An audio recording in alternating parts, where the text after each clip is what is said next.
ท่าทีเปลี่ยนไปปิดยังไงเก็บยังไงซ่อนเร้นในจิตใจฉันดูออกทำเหมือนไม่เป็นเหมือนเมื่อก่อนโอ้โอ้โอ้เสียงที่แผ่วเบามันช่างเบาช่างเบาสะท้อนคำว่าเรานั้นไกลจมและพบปลายทางของสองเราโอ้โอ้โอ้ นี่คือสิ่งที่ฟ้องในใจปิดอย่างไรก็คงไม่อยู่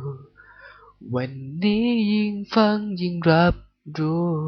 อาการมันยิ่งดูยิ่งแน่ใจเสียงมันเปลี่ยนคือเสียงตรงมาจากหัวใจยิ่งเสียงแผ่วเบาสักเท่าไรความรักคงแผ่วลงเท่านั้น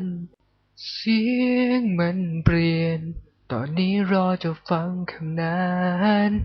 บอกฉันเมื่อเลยก็แล้วกันประโยคที่บอกเลิกกันเธอคงพูดชัดเจน